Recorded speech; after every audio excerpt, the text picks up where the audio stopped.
അധ്യായം 34. വ്യർത്ഥ സ്വപ്നങ്ങൾ. അവിവേകിയുടെ പ്രതീക്ഷകൾ വ്യർത്ഥവും നിരർത്ഥകവുമാണ്. സ്വപ്നങ്ങൾ ഭോഷന്മാർക്ക് ചിറക് നൽകുന്നു. സ്വപ്നങ്ങളെ ആശ്രയിക്കുന്നവൻ നിഴലിനെ പിടിക്കുന്നവനെ പോലെയും കാറ്റിനെ അനുധാവനം ചെയ്യുന്നവനെ പോലെയുമാണ്. സ്വപ്നത്തിലെ ദർശനം യഥാർത്ഥ മുഖത്തിൻ്റെ പ്രതിച്ഛായ മാത്രമാണ്. അശുദ്ധിയിൽ നിന്ന് ശുദ്ധി ഉണ്ടാകുമോ? അസത്യത്തിൽ നിന്ന് സത്യവും. ഗർഭിണിയുടെ ഭാവന പോലെ ശകുനം, നിമിത്തം, സ്വപ്നം ഇവയെല്ലാം മിഥ്യയാണ്. അത്യുന്നതനിൽ നിന്നുള്ള ദർശനമില്ലെങ്കിൽ അതിനെ അവഗണിക്കുക. സ്വപ്നങ്ങൾ അനേകരെ വഞ്ചിച്ചിട്ടുണ്ട്. അവയിൽ ആശ്രയിച്ചവർ പരാജയപ്പെട്ടിട്ടുണ്ട്. അത്തരം വഞ്ചനകൾ കൂടാതെ നിയമം നിറവേറ്റാം. സത്യസന്ധമായ ചുണ്ടുകളിൽ വിജ്ഞാനത്തിന് പൂർണ്ണത ലഭിക്കുന്നു. വിദ്യാസമ്പന്നൻ വളരെ കാര്യങ്ങൾ അറിയുന്നു. അനുഭവസമ്പന്നൻ വിവേകത്തോടെ സംസാരിക്കുന്നു. അനുഭവജ്ഞാനമില്ലാത്തവന് അറിവ് കുറയും. യാത്ര ചെയ്തിട്ടുള്ളവൻ കഴിവുറ്റവനാകുന്നു. യാത്രയിൽ ഞാൻ വളരെ കാര്യങ്ങൾ കണ്ടിട്ടുണ്ട്. പ്രകടിപ്പിക്കാൻ കഴിയുന്നതിനേക്കാൾ കൂടുതൽ ഞാൻ ഗ്രഹിക്കുന്നു. ഞാൻ പലപ്പോഴും മാരകമായ അപകടങ്ങളിൽപ്പെട്ടിട്ടുണ്ട്. എന്നാൽ അനുഭവജ്ഞാനം എന്നെ രക്ഷിച്ചു. ദൈവഭക്തൻ്റെ ജീവൻ നിലനിൽക്കും. അവൻ്റെ പ്രത്യാശ അവൻ്റെ രക്ഷകനിലാണ്. ദൈവഭയം. കർത്താവിനെ ഭയപ്പെടുന്നവൻ അധീരനാവുകയോ ഭീരുത്വം പ്രകടിപ്പിക്കുകയോ ഇല്ല. അവിടുന്നാണ് അവൻ്റെ പ്രത്യാശ. ദൈവഭക്തൻ്റെ ആത്മാവ് അനുഗ്രഹീതമാണ്. തൻ്റെ ആശ്രയം അവൻ അറിയുന്നു. തന്നെ സ്നേഹിക്കുന്നവരെ കർത്താവ് കടാക്ഷിക്കുന്നു. അവിടുന്ന് ശക്തമായ സംരക്ഷണവും ഉറപ്പുള്ള താങ്ങും, ചുടുകാറ്റിൽ അഭയകേന്ദ്രവും, പൊരിവെയിലിൽ തണലും, ഇടറാതിരിക്കാൻ സംരക്ഷണവും, വീഴാതിരിക്കാൻ ഉറപ്പും ആണ്. അവിടുന്ന് ആത്മാവിനെ ഉത്തേജിപ്പിച്ച് കണ്ണുകളെ പ്രകാശിപ്പിക്കുന്നു. അവിടുന്ന് സൗഖ്യവും ജീവനും അനുഗ്രഹവും പ്രദാനം ചെയ്യുന്നു. അന്യായ സമ്പത്തിൽ നിന്നുള്ള ബലി പങ്കിലമാണ്. നിയമനിഷേധകൻ്റെ കാഴ്ചകൾ സ്വീകാര്യമല്ല. ദൈവഭക്തിയില്ലാത്തവൻ്റെ ബലികളിൽ അത്യുന്നതൻ പ്രസാദിക്കുന്നില്ല. അവൻ എത്ര ബലിയർപ്പിച്ചാലും അവിടുന്ന് പ്രസാദിക്കുകയോ പാപമോചനം നൽകുകയോ ഇല്ല. ദരിദ്രൻ്റെ സമ്പത്ത് തട്ടിയെടുത്ത് ബലിയർപ്പിക്കുന്നവൻ പിതാവിൻ്റെ മുൻപിൽ വെച്ച് പുത്രനെ കൊല്ലുന്നവനെ പോലെയാണ്. യഥാർത്ഥ ഭക്തി. ദരിദ്രൻ്റെ ജീവൻ അവൻ്റെ ആഹാരമാണ്. അത് അപഹരിക്കുന്നവൻ കൊലപാതകിയാണ്. അയൽക്കാരൻ്റെ ഉപജീവനമാർഗം തടയുന്നവൻ അവനെ കൊല്ലുകയാണ്. വേലക്കാരൻ്റെ കൂലി കൊടുക്കാതിരിക്കുക രക്തച്ചൊരിച്ചിലാണ്. ഒരുവൻ പണിയുന്നു, അപരൻ നശിപ്പിക്കുന്നു. അധ്വാനമല്ലാതെ അവർക്ക് എന്ത് ലാഭം? ഒരുവൻ പ്രാർത്ഥിക്കുന്നു, അപരൻ ശപിക്കുന്നു. ആരുടെ ശബ്ദമാണ് കർത്താവ് ശ്രദ്ധിക്കുക? മൃതശരീരത്തിൽ തൊട്ടിട്ട് കൈ കഴുകിയവൻ വീണ്ടും അതിനെ സ്പർശിച്ചാൽ കഴുകൽ കൊണ്ടെന്ത് പ്രയോജനം? പാപങ്ങളെ പ്രതി ഉപവസിച്ചിട്ട് വീണ്ടും അത് ചെയ്താൽ അവൻ്റെ പ്രാർത്ഥന ആര് ശ്രവിക്കും? എളിമപ്പെടൽ കൊണ്ട് അവൻ എന്തു നേടി? അധ്യായം 35. നിയമം പാലിക്കുന്നത് നിരവധി ബലികൾ അർപ്പിക്കുന്നതിന് തുല്യമാണ്. കൽപ്പനകൾ അനുസരിക്കുന്നത് സമാധാന ബലിക്ക് തുല്യവും കരുണയ്ക്ക് പകരം കരുണ കാണിക്കുന്നത് ധാന്യബലിക്ക് തുല്യമാണ്. ഭിക്ഷ കൊടുക്കുന്നവൻ കൃതജ്ഞതാബലി അർപ്പിക്കുന്നു. ദുഷ്ടതയിൽ നിന്നൊഴിയുന്നത് കർത്താവിന് പ്രീതികരമാണ്. അനീതി വർജിക്കുക പാപപരിഹാര ബലിയാണ്. വെറും കൈയോടെ കർത്താവിനെ സമീപിക്കരുത്. എന്തെന്നാൽ ഇവയെല്ലാം അനുഷ്ഠിക്കാൻ നിയമം അനുശാസിക്കുന്നു. നീതിമാൻ്റെ ബലി ബലിപീഠത്തെ അഭിഷേകം ചെയ്യുന്നു. അതിൻ്റെ സുഗന്ധം അത്യുന്നതൻ്റെ സന്നിധിയിലേക്ക് ഉയരുന്നു. നീതിമാൻ്റെ ബലി സ്വീകാര്യമാണ്. അത് വിസ്മരിക്കപ്പെടുകയില്ല. കർത്താവിനെ മനം തുറന്ന് മഹത്വപ്പെടുത്തുക. ആദ്യഫലം സമർപ്പിക്കുമ്പോൾ ലുബ്ധ കാട്ടരുത്. കാഴ്ച സമർപ്പിക്കുമ്പോൾ മുഖം വാടരുത്. സന്തോഷത്തോടെ ദശാംശം കൊടുക്കുക. അത്യുന്നതൻ നൽകിയതുപോലെ അവിടുത്തേക്ക് തിരികെ കൊടുക്കുക. കഴിവിനൊത്ത് ഉദാരമായി കൊടുക്കുക. കർത്താവ് പ്രതിഫലം നൽകുന്നവനാണ്. അവിടുന്ന് 7 ഇരട്ടിയായി തിരികെ തരും. കർത്താവിന് കൈക്കൂലി കൊടുക്കരുത്, അവിടുന്ന് സ്വീകരിക്കുകയില്ല. അനീതിപൂർവമായ ബലിയിൽ ആശ്രയിക്കരുത്. കർത്താവ് പക്ഷപാതമില്ലാത്ത ന്യായാധിപനാണ്. അവിടുന്ന് ദരിദ്രനോട് പക്ഷപാതം കാണിക്കുന്നില്ല. തിന്മയ്ക്ക് വിധേയനായവൻ്റെ പ്രാർത്ഥന അവിടുന്ന് കേൾക്കും. അനാഥൻ്റെ പ്രാർത്ഥനയോ വിധവയുടെ പരാതികളോ അവിടുന്ന് അവഗണിക്കുകയില്ല. തൻ്റെ കണ്ണീരിന് കാരണമായവനെതിരായി വിധവ വിലപിക്കുമ്പോൾ അവളുടെ കവളിലൂടെ കണ്ണീർ ഒഴുകുകയില്ലേ? കർത്താവിന് പ്രീതികരമായി ശുശ്രൂഷ ചെയ്യുന്നവൻ സ്വീകാര്യനാണ്. അവൻ്റെ പ്രാർത്ഥന മേഘങ്ങളോളം എത്തുന്നു. വിനീതൻ്റെ പ്രാർത്ഥന മേഘങ്ങൾ തുളച്ചു കയറുന്നു. അത് കർത്തൃസന്നിധിയിൽ എത്തുന്നതുവരെ അവൻ സ്വസ്ഥനാവുകയില്ല. ന്യായവിധി നടത്തി നിഷ്കളങ്കന് നീതി നൽകാൻ അത്യുന്നതൻ സന്ദർശിക്കുന്നതുവരെ അവൻ പിൻവാങ്ങുകയില്ല.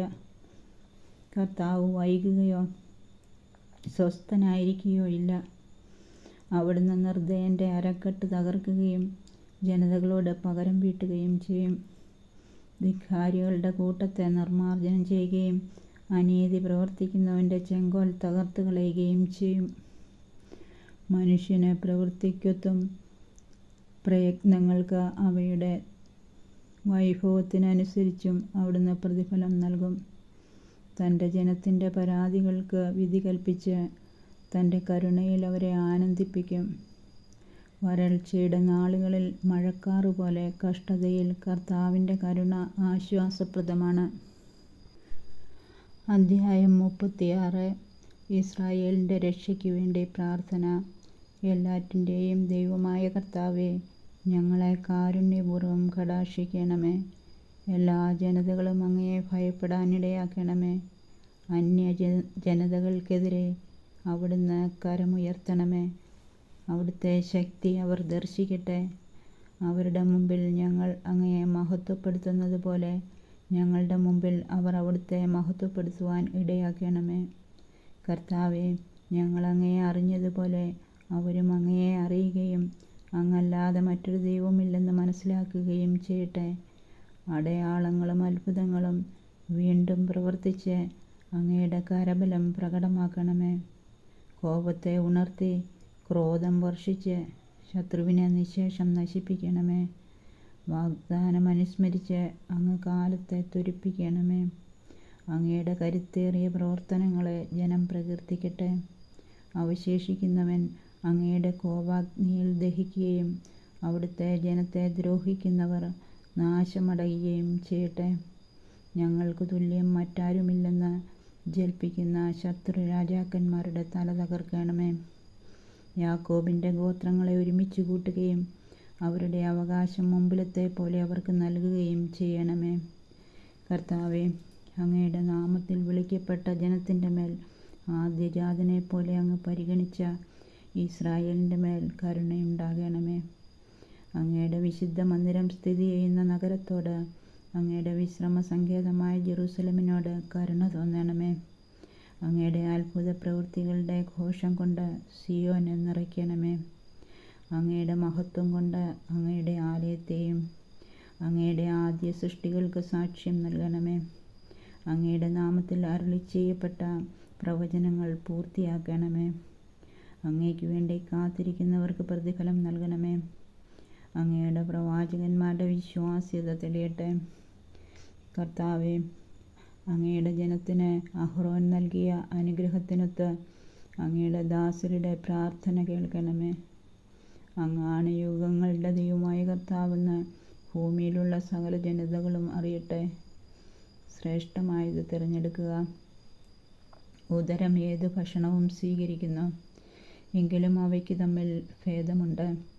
നാവ് രുചി കണ്ട് ഇറച്ചി തിരിച്ചറിയുന്നത് പോലെ സൂക്ഷ്മബുദ്ധി വ്യാജവാക്ക് തിരിച്ചറിയുന്നു.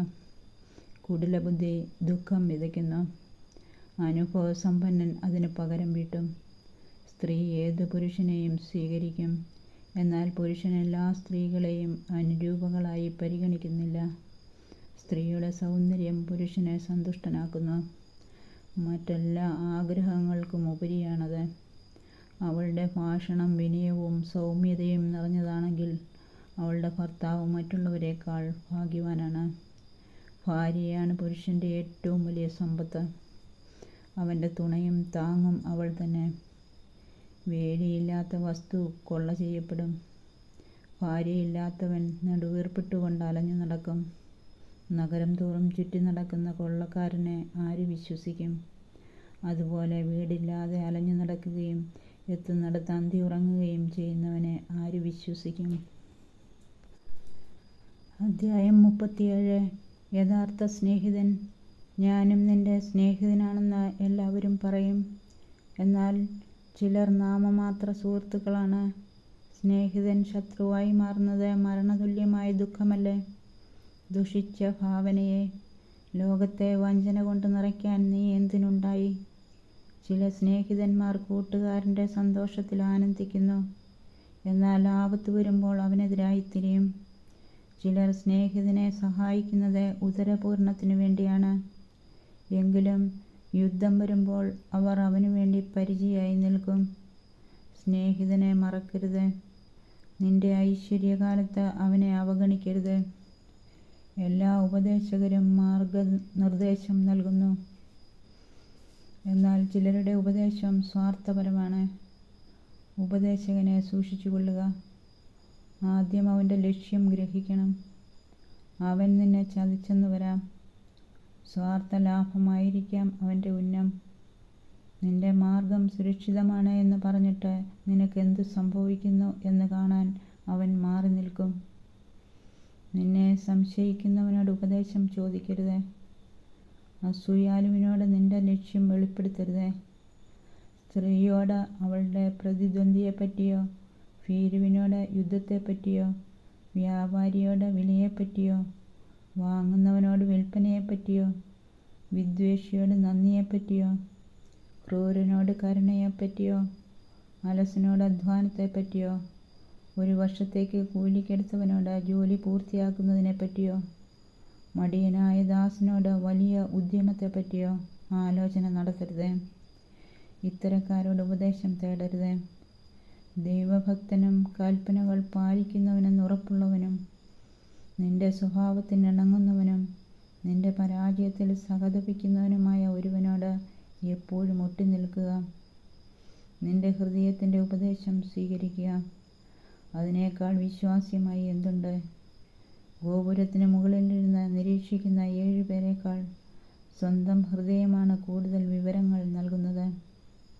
എല്ലാറ്റിലുമുപരി സത്യമാർഗത്തിൽ നിന്നെ നയിക്കുന്നതിന് അത്യുന്നതനോട് പ്രാർത്ഥിക്കുക. യഥാർത്ഥ ജ്ഞാനി. ചിന്തയാണ് എല്ലാ പ്രവൃത്തിയുടെയും ആരംഭം. എല്ലാ ഉദ്യമവും ആലോചനയുടെ തുടർച്ചയാണ്. ചിന്ത ഹൃദയത്തിൽ വേരൂന്നിയിരിക്കുന്നു. അതിന് 4 ശാഖകളുണ്ട്: നന്മയും തിന്മയും, ജീവനും മരണവും. നാവാണ് ഇവയുടെ നിയന്താവ്. മറ്റുള്ളവരെ ഉപദേശിക്കുന്ന സമർത്ഥന്മാരുണ്ട്. സ്വന്തം കാര്യത്തിൽ അവർ ബുദ്ധിശൂന്യരായി പെരുമാറുന്നു. വാചാലതയുള്ളവനും ശത്രുക്കളെ സമ്പാദിക്കാം. പട്ടിണിയാണ് അവൻ്റെ അനുഭവം. ഒന്നിലും ജ്ഞാനമില്ലാത്തതുകൊണ്ട് കർത്താവ് അവനെ അനുഗ്രഹിച്ചില്ല. തൻ കാര്യത്തിൽ ജ്ഞാനിയായവൻ്റെ ജ്ഞാനം അവൻ്റെ വാക്കുകളിൽ ഒതുങ്ങും. ജ്ഞാനി സ്വന്തം ജനത്തെ ഉപദേശിക്കും. അവൻ്റെ വിവേകത്തിൻ്റെ ഫലം വിശ്വസനീയമാണ്. ജ്ഞാനിയുടെ മേൽ സ്തുതി കുന്നുകൂടും. കാണുന്നവരെല്ലാം അവനെ ഭാഗ്യവാനെന്ന് വിളിക്കും. മനുഷ്യൻ്റെ ദിനങ്ങൾ പരിമിതമാണ്. ഇസ്രായേലിൻ്റെ ദിനങ്ങൾ സംഖ്യാതീതവും. ജ്ഞാനി സ്വജനമധ്യേ ആദരം നേടും. അവൻ്റെ നാമം അനശ്വരമാകും. മകനെ, ജീവിച്ചിരിക്കുമ്പോൾ ആത്മശോധന നടത്തുക. ഹാനികരമായത് ചെയ്യരുത്. എല്ലാവർക്കും എല്ലാം നന്നല്ല. എല്ലാവരും എല്ലാം ആസ്വദിക്കുന്നുമില്ല. ആഡംബരത്തിൽ അതിരുകവിഞ്ഞ അഭിനിവേശമരുത്. ഭക്ഷണത്തിൽ ആർത്തി കാണിക്കരുത്. അമിതാഹാരം രോഗത്തിന് കാരണമാകുന്നു. അമിത ഭോജനം ദഹനക്ഷയമുണ്ടാക്കുന്നു. അമിത ഭോജനം അനേകരുടെ മരണത്തിന് ഇടയാക്കിയിട്ടുണ്ട്. അത് നിയന്ത്രിക്കുന്നവന് ദീർഘായുസ്സുണ്ടാകും.